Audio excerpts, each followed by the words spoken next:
ಬಂದೇವು ಪಂಡರಿಪುರಕ್ಕೆ ಭವಬಂಧನ ಕಳೆವುದಕ್ಕೆ ಭವಬಂಧನ ಕಳೆವುದಕ್ಕೆ ಪಾಂಡುರಂಗನನ್ನು ನೋಡುವುದಕ್ಕೆ ಬಂದೇವು ಪಂಡರಿಪುರಕ್ಕೆ ಚಿನ್ನಾದ ಮಹಾದ್ವಾರ ಎಷ್ಟೇಳಲದರ ವಿಸ್ತಾರ ರನ್ನಾದ ಮಾಣಿಕ್ಯ ಗೋಪುರ ಇಟಕಿಯ ನಿಂತಿದ ಧೀರ ಬಂದೇವು ಪಂಡರಿಪುರಕ್ಕೆ ಭವಬಂಧನ ಕಳೆವುದಕ್ಕೆ ಭವಬಂಧನ ಕಳೆವುದಕ್ಕೆ ಪಾಂಡುರಂಗನನ್ನು ನೋಡುವುದಕ್ಕೆ ಬಂದೇವು ಪಂಡರಿಪುರಕ್ಕೆ. ನಮಸ್ಕಾರ ವೀಕ್ಷಕರೇ, ಇಂದು ಪವಿತ್ರ ಕ್ಷೇತ್ರವಾದಂಥ ಪಂಡರಾಪುರ ಕ್ಷೇತ್ರವನ್ನು ನಾವು ವಿಮರ್ಶೆ ಮಾಡ್ತಾ ಹೋಗೋಣ. ಪಂಡರಾಪುರ ಈ ಪ್ರಾಚೀನ ಕ್ಷೇತ್ರವು ಮಹಾರಾಷ್ಟ್ರದ ಸೊಲ್ಲಾಪುರ ಜಿಲ್ಲೆಯಲ್ಲಿದೆ. ಈ ಕ್ಷೇತ್ರ ಪ್ರಾಚೀನ ಕ್ಷೇತ್ರ ಹೌದು. ಇದು ಮಹಾರಾಷ್ಟ್ರದ ಸೊಲ್ಲಾಪುರದ ಜಿಲ್ಲೆಯಲ್ಲಿ ಇದೆ. ಸೊಲ್ಲಾಪುರದ ಪಶ್ಚಿಮದಲ್ಲಿ ಸುಮಾರು 40 ಮೈಲಿಗಳ ದೂರದಲ್ಲಿದೆ. ಸೊಲ್ಲಾಪುರದ ಪಶ್ಚಿಮ ಭಾಗದಲ್ಲಿ 40 ಮೈಲಿಗಳ ದೂರದಲ್ಲಿ ಈ ಪಂಡರಾಪುರ ಕ್ಷೇತ್ರ ಇದೆ. ಇದನ್ನು ಪಂಡರಾಪುರ, ಪಂಡರಿ, ಪಾಂಡುರಂಗಪುರ, ಪೌಂಡರಿ ಕ್ಷೇತ್ರ ಮುಂತಾಗಿ ಅನೇಕ ಬಗೆಯಲ್ಲಿ ಕರೆಯಲಾಗಿದೆ. ಪಂಡರಾಪುರ, ಪಂಡರೀಪುರ, ಪಾಂಡುರಂಗಪುರ, ಪೌಂಡರಿ ಕ್ಷೇತ್ರ ಅಂತಾಗಿ ಮೊದಲಾಗಿ ಈ ಕ್ಷೇತ್ರವನ್ನು ಕರೀತಾರೆ. ಸಂತ ಜನರು ಈ ತೀರ್ಥವನ್ನು ಭೂವೈಕುಂಠ ಎಂದು ಕರೆದಿದ್ದಾರೆ. ಈ ಕ್ಷೇತ್ರವನ್ನು ಭೂವೈಕುಂಠ ಅನ್ನೋ ಹೆಸರಿನಿಂದ ಅವರು ನಂಬಿಕೆಯಲ್ಲಿ ಕರೀತಾರೆ.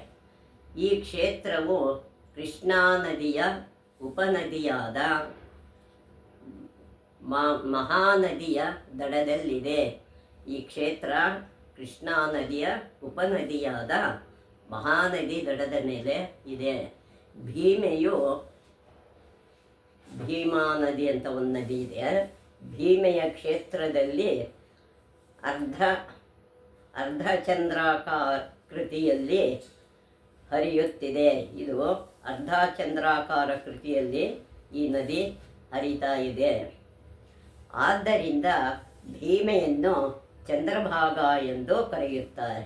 ಈ ನದಿಗೆ ಇನ್ನೊಂದು ಹೆಸರು ಚಂದ್ರಭಾಗ ನದಿ ಅಂತ ಹೆಸರಿದೆ ಇದಕ್ಕೆ. ಸ್ಕಂದ ಪುರಾಣಾಂತರ್ಗತವಾದುದು ಎಂದು ಭಾವಿಸಲಾದ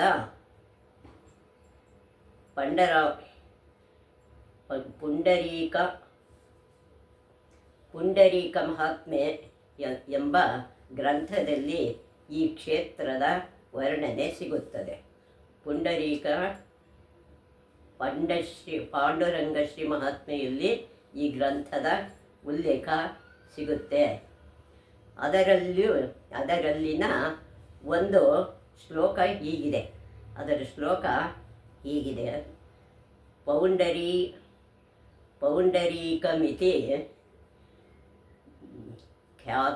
ಪುಂಡರೀಕಮಿತಿ ಖ್ಯಾತಂ ತೀರ್ಥಂ ಕ್ಷೇತ್ರಂ ಚ ಪೂಜಿತಂ ಪಾಂಡುರಂಗಶ್ಚ ತತ್ರಸ್ತೆ ಮೂರ್ತಿಮಾನ್ ದೇವತೋತ್ತಮ ಅರ್ಧಯೋಜನ ವಿಸ್ತೀರ್ಣಂ ತದರ್ಧ ಯಾಮ ಸಂಮಿತಂ ಭೀಮಾ ತೀರದಲ್ಲಿ ಪೌಂಡರೀಕ ಎಂಬ ಹೆಸರಿನ ಕ್ಷೇತ್ರ ಮತ್ತು ತೀರ್ಥವಿದೆ. ಭೀಮಾ ನದಿ ತೀರದಲ್ಲಿ ಪೌಂಡರೀಕ ಅನ್ನೋ ಒಂದು ಕ್ಷೇತ್ರ, ಹೆಸರಿನ ಕ್ಷೇತ್ರ ಮತ್ತು ತೀರ್ಥವೂ ಇದೆ. ಆ ಕ್ಷೇತ್ರದಲ್ಲಿ ಸರ್ವಶ್ರೇಷ್ಠನಾದ ಭಗವಾನ್ ಪಾಂಡುರಂಗನು ಮೂರ್ತಿ ರೂಪದಲ್ಲಿ ನೆಲೆಸಿದ್ದಾನೆ. ಸರ್ವಶ್ರೇಷ್ಠನಾದ ಭಗವಾನ್ ಪಾಂಡುರಂಗನು ಮೂರ್ತಿ ರೂಪದಲ್ಲಿ, ದೇವತಾ ರೂಪದಲ್ಲಿ ಅಲ್ಲಿ ನೆಲೆಸಿದ್ದಾನೆ. ಈ ಕ್ಷೇತ್ರವು ಅರ್ಧಯೋಜನ ಉದ್ದವಿದ್ದು, ಇದು ಅರ್ಧಯೋಜನ ಉದ್ದ ಇದೆಯಂತೆ. ಅದರರ್ಧದಷ್ಟು ಅದರ ಕಾಲಭಾಗ ಅಗಲ ಇದೆ. ವಿಠೋಬ ಮಂದಿರವು 350.170 ಅಡಿ ವಿಸ್ತೀರ್ಣದ ಪ್ರದೇಶದಲ್ಲಿ ಕಟ್ಟಲಾಗಿದೆ. ಇದನ್ನು ವಿಠೋಬ ಮಂದಿರನ 350 ಚದರ ಕಿಲೋಮೀಟರ್ಗಳಷ್ಟು 170 ಅಡಿ ವಿಸ್ತೀರ್ಣದ ಪ್ರದೇಶದಲ್ಲಿ ಕಟ್ಟಲಾಗಿದೆ. ಇದರ ಪೂರ್ವದ್ವಾರವನ್ನು ನಾಮದೇವ ದ್ವಾರ ಎನ್ನುತ್ತಾರೆ. ಇದು ಪೂರ್ವ ದ್ವಾರವನ್ನು, ಅಂದರೆ ಬಾಗಿಲಿನ ನಾಮದೇವ ದ್ವಾರ ಅಂತ ಕರೀತಾರೆ. 13ನೇ ಶತಮಾನದಲ್ಲಿದ್ದ ನಾಮದೇವನು ಮಹಾರಾಷ್ಟ್ರದ ಪ್ರಥಮ ವೈಷ್ಣವನಂತೆ. ಮಹಾರಾಷ್ಟ್ರದ ಪ್ರಥಮ ವೈಷ್ಣವ ಸಂತ ಇವನು, ಸಂತ ನಾಮದೇವ ಅನ್ನೋನು. ಇಲ್ಲಿ ಮೊದಲ ಮೆಟ್ಟಿಲ ಬಳಿ ಸಂತ ನಾಮದೇವನ ಹಿತ್ತಾಳೆಯ ಮೂರ್ತಿ ಇದೆ. ಮೊದಲನೇ ಮೆಟ್ಟಲಲ್ಲೇ ಇವನ ನಾಮದೇವರ ಮೂರ್ತಿ ಅಲ್ಲಿ ಇದೆಯಂತೆ, ಮೊದಲನೇ ಮೆಟ್ಟಿಲ ಹತ್ರನೇ. ನಾಮದೇವನು ಇಲ್ಲಿ ಸಮಾಧಿಸ್ಥನಾದನು ಎಂಬ ಭಾವನೆ ಇದ್ದು, ಈ ಮೆಟ್ಟಿಲನ್ನು ಯಾರೂ ತುಳಿಯದೆ ಮೇಲಿನ ಮೆಟ್ಟಿಲಿಗೆ ಹೋಗುತ್ತಾರೆ. ಆ ಮೊದಲನೇ ಮೆಟ್ಟಲೇ ಯಾರು ತುಳಿದು ಹತ್ತಲ್ವಂತೆ, ಅದನ್ನು ಮುಂದಿನ ಮೆಟ್ಟಲಲ್ಲಿ ಜನರು ಹೋಗ್ತಾರೆ. ಅಲ್ಲಿ ಸಮಾಧಿ ಆಗಿದ್ದಾರೆ ಅನ್ನೋ ನಂಬಿಕೆ ಅವರಿಗೆ ಎಲ್ಲರಿಗೂ ಇದೆ. ಮುಂದೆ ಎಡಗಡೆ ದೊಡ್ಡದಾದ ಒಂದು ವಟವೃಕ್ಷವಿದೆ. ಅಲ್ಲಿ ಒಂದು ಆಲದ ಮರ ಇದೆ ಅದರ ಎಡಗಡೆಗೆ. ಇದಕ್ಕೆ ತಾಕಿಕೊಂಡು 33 ಕೋಟಿ ದೇವತೆಗಳ ಮಂದಿರವಿದೆ. ಇಲ್ಲಿ ಇಂಥ ದೇವತೆ ಇಲ್ಲ ಅನ್ನಂಗಿಲ್ಲ. 33 ಕೋಟಿ ದೇವತೆಗಳು ಆ ಮಂದಿರನು ಅಲ್ಲೇ ಪಕ್ಕದಲ್ಲಿ ಇದೆ. ಇನ್ನೊಂದು ಮೂಲೆಯಲ್ಲಿ ಮಹಾರ್ಪಂಗಡದ ವಿಠಲ ಭಕ್ತನಾದ ಶೋಕಾಮೇಲಾನ ಶಿಲೆ ಇದೆ. ಅವನು ಕೆಳವರ್ಗದವನು, ಅವನೊಬ್ಬ ಭಕ್ತ, ಅವನದು ಇಲ್ಲಿ ಶಿಲೆ ಇದೆ. ಒಳಗಿನ ಗೃಹದಲ್ಲಿ ಸುಮಾರು 3 ಅಡಿ ಎತ್ತರದ ಪೀಠದ ಮೇಲೆ ನಿಂತಿರುವ 4 ಅಡಿ ಎತ್ತರದ ವಿಠಲ ಮೂರ್ತಿ ಇದೆ. ಮಂದಿರದ ಒಳಗಡೆ ಒಂದು ದೇವರಿದೆ. ಸುಮಾರು 3 ಅಡಿ ಎತ್ತರ ಪೀಠದ ಮೇಲೆ ನಿಂತಿರುವ 4 ಅಡಿ ಎತ್ತರದ ವಿಠಲನ ಮೂರ್ತಿ ಅದರ ಮೇಲೆ ಇದೆ. ಸೊಂಟದ ಮೇಲೆ ಕೈ, ಕಿವಿಯಲ್ಲಿ ಮಕರ ಕುಂಡಲಗಳು, ಕೊರಳಲ್ಲಿ ಕೌಸ್ತುಭ, ಎದೆಯ ಮೇಲೆ ಮತ್ಸ್ಯಲಾಂಛನ, ಸೊಂಟಕ್ಕೆ ಪಟ್ಟಿ, ತೋಳುಗಳಿಗೆ ಆಭರಣ. ಈ ರೀತಿ ಸರ್ವಾಲಂಕೃತ ಮೋಹನ ರೂಪಿ ಈ ವಿಠಲ. ಅದೆಷ್ಟು ಸುಂದರವಾಗಿದೆ ಅಂದರೆ ಅದರಲ್ಲಿ ಏನೇನಿದೆ ಅಂದರೆ ಎತ್ತರ ಒಂದು ಮೂರ್ತಿ ಇದೆ ಅಂತ ಹೇಳಿದ್ನಲ್ವ. ಸೊಂಟದ ಮೇಲೆ ಕೈ, ಕಿವಿಯಲ್ಲಿ ಮಕರ ಕುಂಡಲಗಳು, ಕೊರಳಲ್ಲಿ ಕೌಸ್ತುಭಮಣಿ, ಎದೆಯ ಮೇಲೆ ಮತ್ಸ್ಯ ಇದೆ ಲಾಂಛನ, ಸೊಂಟಕ್ಕೆ ಪಟ್ಟಿ, ಅಂದರೆ ನಾವೆಲ್ಲ ಈ ಬೆಲ್ಟ್ ಹಾಕೋತಾರಲ್ಲ ಆ ಥರ ಸೊಂಟಕ್ಕೆ ಪಟ್ಟಿ ಚಿನ್ನದ್ದು, ತೋಳುಗಳಿಗೆ ಆಭರಣ, ತೋಳುಬಂದಿ. ಈ ರೀತಿ ಸರ್ವಾಲಂಕೃತ ಮೋಹನ ರೂಪಿ ಆ ವಿಠಲ ಅಲ್ಲಿ ನಿಂತಿದ್ದಾನೆ. ಇಲ್ಲಿ ಸದಾಕಾಲ ಸಾವಿರಾರು ಮಂದಿ ಜಯ ಜಯ ವಿಠಲ ಪಾಂಡುರಂಗ ಎಂಬ ಸಂಕೀರ್ತನೆ ಮಾಡುತ್ತಿರುತ್ತಾರೆ. ಇಲ್ಲಿ ಜಯ ಜಯ ವಿಠಲ ಪಾಂಡುರಂಗ ಅನ್ನೋ ಸಂಕೀರ್ತನೆಯನ್ನು ಸದಾ ಯಾವಾಗಲೂ ಮಾಡ್ತಾ ಇರ್ತಾರೆ. ಈಶಾನ್ಯ ಒಂದು ಕೋಣೆಯಲ್ಲಿ ಒಂದು ಸುಂದರವಾದ ಬೆಳ್ಳಿಯ ಮಂಚವಿದೆ.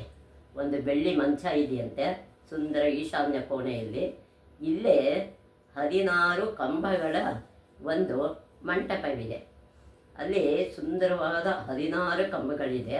ಅದು ಒಂದು ಮಂಟಪ ಇದೆ. 16 ಕಂಬಗಳ ಒಂದು ಮಂಟಪ ಇದೆ. ಇದರಲ್ಲಿ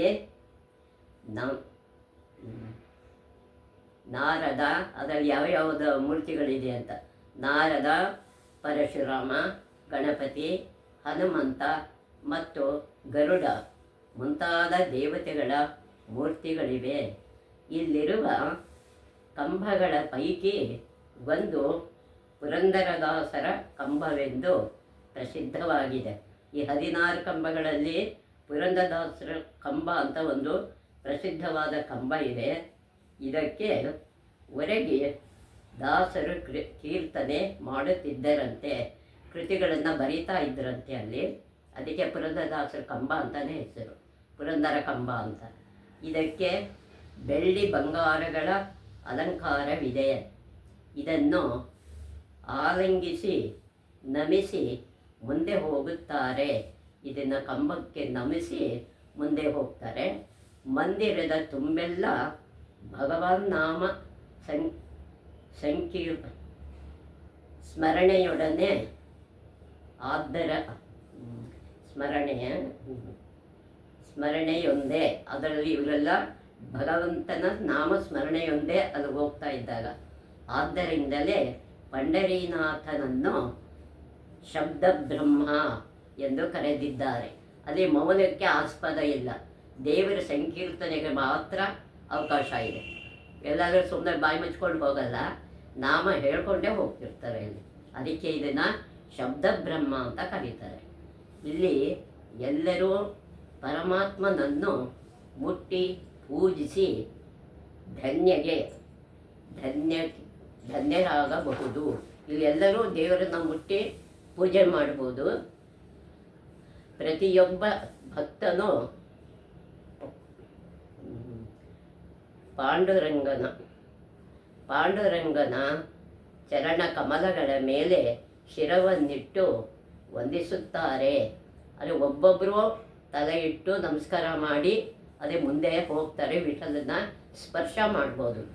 ವಿಠಲ ಮಂದಿರದ ಬಳಿ ರುಕ್ಮಿಣಿ ಮಂದಿರವಿದೆ. ವಿಠಲ ಮಂದಿರದ ಬಳಿ ರುಕ್ಮಿಣಿ ಮಂದಿರನೂ ಇದೆ. ವಿಠಲನಿಗೆ ತನಗಿಂತ ತನ್ನ ಭಕ್ತರ ಬಗೆಗೆ ಹೆಚ್ಚು ಕಾಳಜಿ ಎಂಬ ಕೊರಗು ರುಕ್ಮಿಣಿಗಿದೆ. ಎಲ್ಲರಿಗಿಂತ ತನ್ನ ಭಕ್ತರೇ ಹೆಚ್ಚು ಅಂತ ಹೇಳಿ ರುಕ್ಮಿಣಿಗೆ ಆ ಕೊರಗು ಯಾವಾಗಲೂ ಕಾಡ್ತಾ ಇರುತ್ತೆ. ಆದ್ದರಿಂದಲೇ ಮುನಿಸಿಕೊಂಡು ಸ್ವಲ್ಪ ದೂರದಲ್ಲಿ ನಿಂತಿದ್ದಾಳಂತೆ. ಹಾಗಂತ ಜನರ ನಂಬಿಕೆ. ಚೈತ್ರ, ಆಷಾಢ, ಕಾರ್ತೀಕ ವ್ರತದಂದು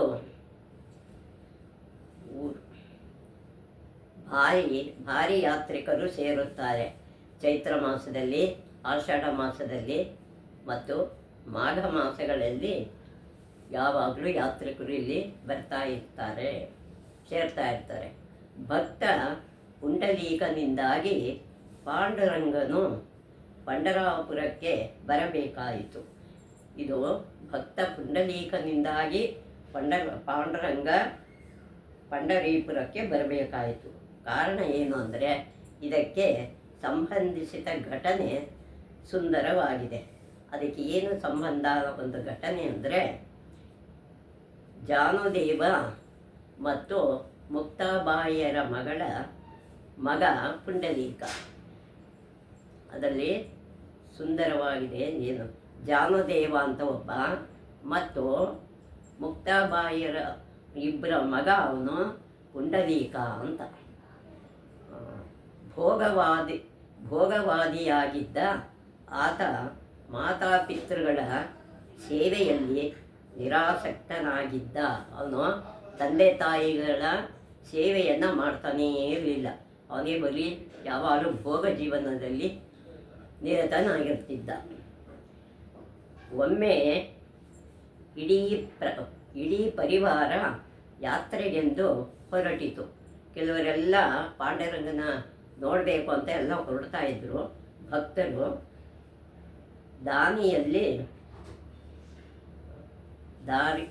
ದಾನಿಯಲ್ಲಿ ರೋಹಿದಾಸ ಎಂಬ ಚಮ್ಮಾರನು ದಾರಿಯೆಲ್ಲ ಅವನು ಇರ್ತಾ ಇರ್ತಾನೆ. ಚಮ್ಮಾರ, ಅವನು ರೋಹಿದಾಸ ಅಂತ ಅವನ ಹೆಸರು. ತನ್ನ ತಂದೆ ತಾಯಿಯ ಸೇವೆಯನ್ನು ಭಕ್ತಿಯಿಂದ ಮಾಡುತ್ತಿದ್ದುದು ಇವರೆಲ್ಲರ ಗಮನ ಸೆಳೆಯಿತು. ಅವನು ನೋಡಿದ್ರೆ ಚಮ್ಮಾರ ತಂದೆ ತಾಯಿ ಸೇವೆಯನ್ನು ಮನಪೂರ್ವಕವಾಗಿ ಸೇವೆ ಮಾಡ್ತಾ ಇದ್ದಿದ್ದು ಇವರೆಲ್ಲರಿಗೂ ಕಣ್ಣಿಗೆ ಬಿತ್ತದು. ಇವರೆಲ್ಲರ ಗಮನ ಸೆಳೆಯಿತು. ಅಂದು ರಾತ್ರಿ ಕೆಲವು ದೇವತೆಗಳು ಬರುತ್ತಿರುವುದನ್ನು ಪುಂಡಲೀಕನು ನೋಡಿ ಅವರಿಗೆ ನಮಸ್ಕರಿಸಿ ಅವನು ಕೇಳ್ತಾನೆ. ಕೆಲವು ದೇವತೆಗಳು ಬರ್ತಾ ಇರ್ತಾರೆ ಅಲ್ಲಿ ಅವತ್ತಿನ ರಾತ್ರಿ. ಅವನ ದೇವತೆಗಳನ್ನು ಕೇಳ್ತಾನೆ ಏನಂತ. ಪುಂಡಲೀಕನು ನೋಡಿ ಅವರಿಗೆ ನಮಸ್ಕರಿಸಿದ. ಅವರ ಬಗ್ಗೆ ಪ್ರಶ್ನಿಸಿದನು. ಯಾಕೆ ಏನು ಅನ್ನೋ ಪ್ರಶ್ನೆ ಹಾಕ್ತಾನೆ. ತಾವು ಭಾರತದ ನದಿಗಳೆಂದು ಯಾತ್ರಿಕರು ತಮ್ಮಲ್ಲಿ ತೊಡೆದ ಪಾಪಗಳನ್ನು ದೂರಗೊಳಿಸಲು ರೋಹಿದಾಸನ ಬಳಿ ಬರುತ್ತಿದ್ದರೆಂದು ಅವರಲ್ಲಿ ಒಬ್ಬಳು ತಿಳಿಸಿದಳು. ಅವರು ಏನು ಹೇಳ್ತಾನೆ ಇವರಿಗೆ ಪ್ರಶ್ನೆಗೆ ಉತ್ತರ ಅಂದರೆ, ನಮಸ್ಕಾರ ಮಾಡಿ ಅವ್ರನ್ನ ಪ್ರಶ್ನೆ ಮಾಡ್ತಾನೆ. ಏನಂತ, ತಾವು ಭಾರತದ ನದಿಗಳೆಂದು, ನೀವೆಲ್ಲ ಭಾರತದಲ್ಲಿ ನದಿಗಳಾಗಿದ್ದರಂತೆ. ಯಾತ್ರಿಕರು ತಮ್ಮಲ್ಲಿ ತೊಳೆದ ಪಾಪಗಳನ್ನು ದೂರಗೊಳಿಸಲು ರೋಹಿದಾಸನ ಬಳಿಗೆ ಬರ್ತಾ ಇದ್ದರಂತೆ. ಅವರಲ್ಲಿ ಒಬ್ಬಳು ತಿಳಿಸ್ತಾಳೆ. ಏನಂತ, ತಂದೆ ತಾಯಿಯರ ಬಗ್ಗೆ ಅಲಕ್ಷ್ಯದಿಂದಿರುವುದಕ್ಕಿಂತ ಹೆಚ್ಚಿನ ಪಾಪ ಇಲ್ಲ. ತಂದೆ ತಾಯಿಗಳ ಬಗ್ಗೆ ಅಲಕ್ಷ್ಯದಿಂದ ಇದ್ದವರನ್ನ ಯಾವ ದೇವರು ಕ್ಷಮಿಸೋದಿಲ್ಲ. ಇರುವುದಕ್ಕಿಂತ ಹೆಚ್ಚಿನ ಪಾಪ ಇಲ್ಲ ಎಂಬ ಸಂಗತಿಯು ಅವರಿಂದ ತಿಳಿಯಿತು ಅಂತ. ಅವರಿಂದ ಯಾವ ದೇವತೆಗಳು ಬರ್ತಿದ್ರು ಅವರಿಂದ ಅವನಿಗೆ ತಿಳಿಯುತ್ತೆ. ತನ್ನ ನಡತೆಯಿಂದ ಪುಂಡಲೀಕನು ಪಶ್ಚಾತ್ತಾಪಕ್ಕೊಳಗಾದನು. ತುಂಬ ಪಶ್ಚಾತ್ತಾಪ ಪಡ್ತಾನೆ. ಹೌದು, ನನ್ನ ತಂದೆ ತಾಯಿ ಸೇವೆ ಮಾಡಲಿಲ್ಲ, ಮುಂದೇನು ಮಾಡಬೇಕು ಅಂದಾಗ ಅಂದಿನಿಂದ ಅಹರ್ನಿಶಿ ತಂದೆ ತಾಯಿಯರ ಸೇವೆಯ ವ್ರತವನ್ನು ಪ್ರಾರಂಭಿಸಿದ. ಅವತ್ತಿಂದ ತನ್ನ ಮಾತೃಪಿತೃಗಳ ಸೇವೆಯಲ್ಲಿ ನಿರತನಾಗ್ತಾನೆ. ಒಮ್ಮೆ ಶ್ರೀಕೃಷ್ಣ ಮತ್ತು ರುಕ್ಮಿಣಿಯರು ಅವನ ಮನೆ ಬಾಗಿಲಿಗೆ ಬಂದರು. ರುಕ್ಮಿಣಿ ಕೃಷ್ಣ ಇಬ್ಬರು ಬರ್ತಾರೆ ಅವರ ಮನೆ ಬಾಗಿಲಿಗೆ. ಆದರೂ ಪುಂಡಲೀಕ ತಂದೆ ತಾಯಿಯರ ಸೇವೆಯಿಂದ ವಿಮುಖನಾಗದೆ ಕೃಷ್ಣನ ಕಡೆಗೆ ಒಂದು ಇಟ್ಟಿಗೆಯನ್ನು ಎಸೆದು ತಾನು ಬರುವ ತನಕ ಅದರ ಮೇಲೆ ನಿಂತಿರಬೇಕೆಂದು ಪ್ರಾರ್ಥಿಸಿದನು. ನೋಡಪ್ಪ, ನಾನು ನನ್ನ ತಂದೆ ತಾಯಿ ಸೇವೆ ಮಾಡ್ತಾ ಇದ್ದೀನಿ. ನಾನು ಬರೋವರೆಗೂ ನೀನಲ್ಲೇ ನಿಂತ್ಕೋ ಅಂತ ಹೇಳಿ ಒಂದು ಇಟ್ಟಿಗೆಯನ್ನು ಆ ಕಡೆಗೆ ಎಸಿತಾನೆ. ಅದರಿಂದ ಅದರ ಮೇಲೆ ನಿಂತ್ಕೋತಾನು, ಪ್ರಾರ್ಥಿಸ್ಕೊಂಡ ಅವನು. ಕೊನೆಯಲ್ಲಿ ಪುಂಡಲೀಕನು ಕೃಷ್ಣನನ್ನು ಪೂಜಿಸಿದನು. ಕೊನೆಗೆ ಅವನು ಕೃಷ್ಣನ ಪೂಜೆ ಮಾಡ್ತಾನೆ. ಅವನ ಸೇವಾ ಭಾವದಿಂದ ತೃಪ್ತನಾದ ಭಗವಂತನು ಅವನ ಇಚ್ಛೆಯಂತೆ ವಿಠಲನಾಗಿ ನಿಲ್ಲಲು ಒಪ್ಪಿದನು. ಅವನ ಇಚ್ಛೆಯಂತೆ, ಯಾಕೆ ಪುಂಡಲೀಕ ಅದನ್ನು ಇಲ್ಲೇ ಇರಬೇಕು ಅನ್ನೋದು ಸೇವಾ ಮನೋಭಾವನಲ್ಲಿತ್ತು. ಅವನ ಇಚ್ಛೆಯಂತೆ ವಿಠಲನಾಗಿ ಅಲ್ಲಿ ನಿಲ್ಲೋದಕ್ಕೆ ಒಪ್ಕೋತಾನೆ. ಅಂದಿನಿಂದ ಪುಂಡರೀಕ ವರದ ಹರಿ ವಿಠ್ಠಲ್ ಎಂಬ ಘೋಷಣೆ ಪ್ರಾರಂಭವಾಯಿತು. ಅಂದಿನಿಂದ ಏನಾಗುತ್ತೆ, ಪುಂಡರೀಕ ವರದ ಹರಿ ವಿಠ್ಠಲ್ ಅನ್ನೋ ಘೋಷಣೆ ಅವತ್ತಿಂದ ಶುರುವಾಗುತ್ತೆ. ವಿಠಲ ವಿಠೋಬ ಮಂದಿರದಿಂದ ಸ್ವಲ್ಪ ದೂರದಲ್ಲಿ ಪುಂಡಲೀಕನ ಮಂದಿರವಿದೆ. ಪುಂಡಲೀಕ ಮಂದಿರನು ಸ್ವಲ್ಪ ದೂರದಲ್ಲಿ ಇದೆ. ಮಹಾರಾಷ್ಟ್ರ ವೈಷ್ಣವರು ವಿಠೋಬನ ಆರಾಧಕರು.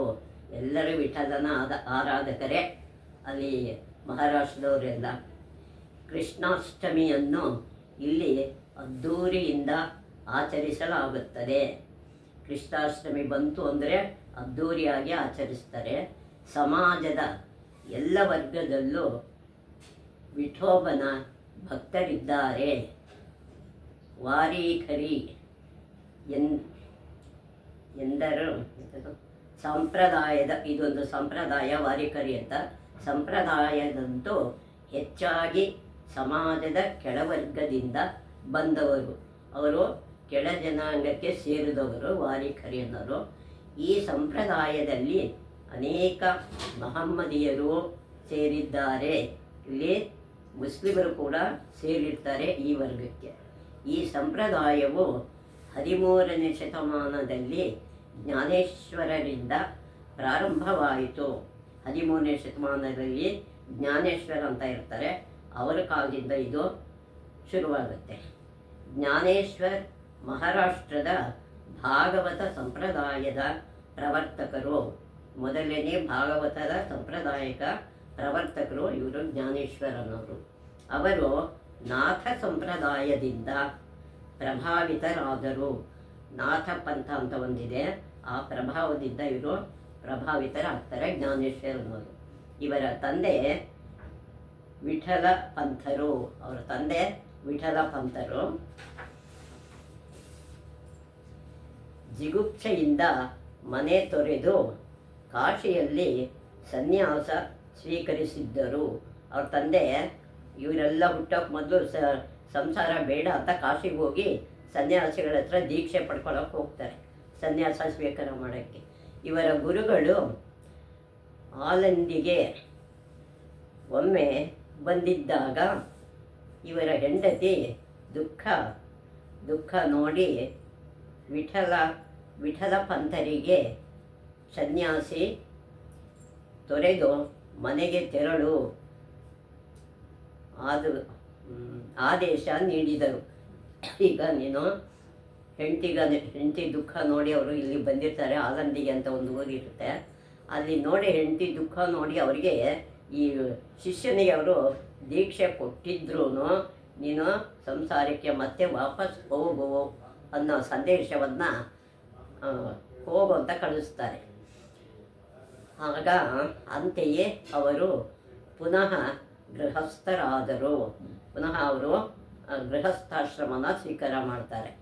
ನಂತರ ನಿವೃತ್ತಿನಾಥ, ಜ್ಞಾನೇಶ್ವರ್, ಸೋಪಾನದೇವ ಮತ್ತು ಮುಕ್ತಾಬಾಯಿ ಎಂಬ 4 ಮಕ್ಕಳ ತಂದೆಯಾದರು. ಇವರೆಲ್ಲ ಅವರ ಮಕ್ಕಳೇನೆ. ಜ್ಞಾನೇಶ್ವರ, ಸೋಪಾನದೇವ ಮತ್ತು ಮುಕ್ತಾಬಾಯಿ. ಜ್ಞಾನೇಶ್ವರ ಇವ ದೊಡ್ಡವರೇ, ಅಥವಾ 4 ಜನ ಮಕ್ಕಳು ಅವರಿಗೆ ಆಗ್ತಾರೆ. ಎಲ್ಲರೂ ಪರಮ ಭಾಗವತರೇ, ಎಲ್ಲರೂ ಭಾಗವತೋತ್ತಮರೇ ಆಗಿರ್ತಾರೆ. ಜ್ಞಾನೇಶ್ವರರು ಜ್ಞಾನೇಶ್ವರಿ ಎಂಬ ಹೆಸರಿನಲ್ಲಿ ಗೀತೆಗೆ ಭಾಷ್ಯವನ್ನು ಬರೆದರು. ಜ್ಞಾನೇಶ್ವರಿ ಎಂಬ ಹೆಸರಲ್ಲಿ ಗೀತೆಗೆ ಭಾಷ್ಯ ಬರೀತಾರೆ. ಅಮೃತಾನುಭವ, ಅಭಂಗಗಳು, ಚಾಂಗದೇವ, ಪಾಡಮಷ್ಟಿ ಮುಂತಾದ ಅನೇಕ ಗ್ರಂಥಗಳನ್ನು ಜ್ಞಾನೇಶ್ವರರು ರಚಿಸಿದ್ದಾರೆ. ಅಭಂಗಗಳು ಮತ್ತು ಗೀತಾ ಭಾಷ್ಯ, ಚಾಂಗದೇವ ಅನ್ನೋದು, ಪಾಶಮಷ್ಟಿ ಅನ್ನೋದು ಮುಂತಾದ ಗ್ರಂಥಗಳನ್ನು ಜ್ಞಾನೇಶ್ವರರು ರಚಿಸಿರ್ತಾರೆ. ಜ್ಞಾನದೇವರಂತೆ ನಾಮದೇವರು ಮಹಾರಾಷ್ಟ್ರದ ಶ್ರೇಷ್ಠ ಸಂತ ಕವಿಯಾಗಿದ್ದರು. ನಾಮದೇವರು ಕೂಡ ಅನೇಕ ಅಭಂಗಗಳನ್ನು ಮಾಡಿದ್ದಾರೆ. ಅವರಷ್ಟೇ ಇವರು ಕೂಡ ಭಾಗವತೋತ್ತಮರಾಗ್ತಾರೆ. ಪಂಡರೀನಾಥನನ್ನು ನಾಮದೇವರು ಕಾಮಧೇನು ಎಂದು ಕರೆದಿದ್ದಾರೆ. ಅವನಿಗೆ ಕೊಡದೇ ಇದ್ದದ್ದು ಯಾವುದೂ ಇಲ್ಲ. ಕಾಮಧೇನು ಸ್ವರೂಪದಲ್ಲಿ ಕೃಷ್ಣನ ಕಾಣುತ್ತಾರೆ ಅವರು. ಘೋರ ಕುಂಭಾರ ವಿನೋಬ ಭಾಷೆಚಾರ್ ವಿನೋಬ ಭಾವೇಚಾರ್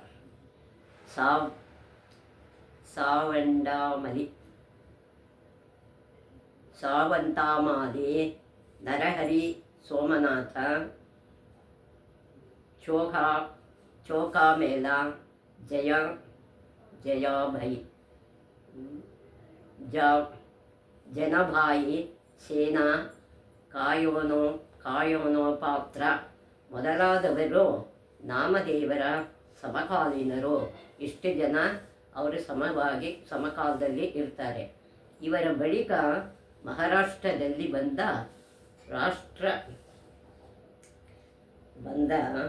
ವೈಷ್ಣವ ಸಂಪ್ರದಾಯದಲ್ಲಿ ಏಕನಾಥರು ಮೊದಲಿಗರು. ಮುಂದೆ ಬಂದವರು ಏಕನಾಥನವರು ಮೊದಲಿಗರಾಗ್ತಾರೆ. ಇವರ ಏಕನಾಥ ಭಾಗವತವು ಅತ್ಯಂತ ಆದರಣೀಯ ಗ್ರಂಥವಾಗಿದೆ.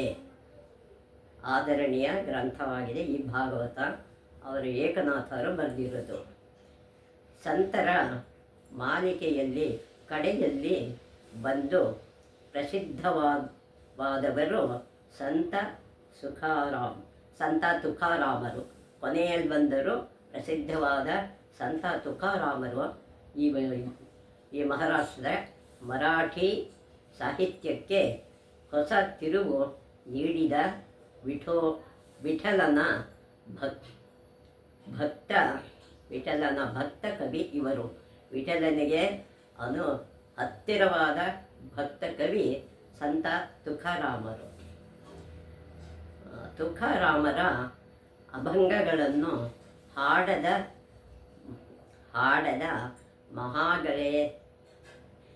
ಮನೆಗಳೇ ಮಹಾರಾಷ್ಟ್ರದಲ್ಲಿ ಇಲ್ಲ. ತುಕಾರಾಮರ ಭಜನೆ ಹಾಡದೇ ಇದ್ದವರೇ ಯಾರು ಮಹಾರಾಷ್ಟ್ರದಲ್ಲಿ ಇಲ್ಲ.